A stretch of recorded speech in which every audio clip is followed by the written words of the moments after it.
अस्सलाम वालेकुम dear parents, कैसे हैं आप? उम्मीद करती हूँ बिल्कुल खैरियत से होंगे। आपके बच्चे ने आज क्लास में वाहिद और जमा की पहचान की है। आज बच्चे ने ये तसव्वुर जो है उसको समझा है कि किस तरह से वाहिद अल्फाज को जमा बनाया जा सकता है और कौन कौन से हम रोज़मर्रा ऐसे अल्फाज बोलते हैं जिनमें वाहिद और जमा के फ़िक्र इस्तेमाल होते हैं। अब बच्चे ने क्लास में तो बहुत सी एक्टिविटीज़ के ज़रिए इस कॉन्सेप्ट को समझा है कि वाहिद और जमा क्या है, उसमें फ़र्क क्या होता है।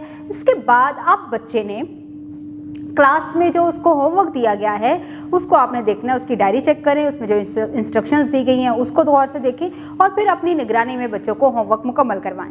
इसके साथ ही साथ आप बच्चों को बताएंगे कि उसने वाहिद अल्फाज का अपनी रोज़मर्रा ज़िंदगी में इस्तेमाल कैसे करना है और जमा के अल्फाज को फ़िक्रों में कैसे लगाया जा सकता है और इससे जुमला साजी कैसे की जा सकती है। बच्चों को रोज़मर्रा की ज़िंदगी में मुख्तलिफ एग्जाम्पल्स के थ्रू, मिसालों के ज़रिए वाहिद और जमा में फ़र्क बताते रहें और बच्चों को घर में मौजूद चीज़ों के बारे में बताएं कि वाहिद क्या क्या है और जमा क्या है। इसी तरह बच्चे बेहतर तरीके से वाहिद और जमा का कॉन्सेप्ट आसानी से समझ सकेंगे।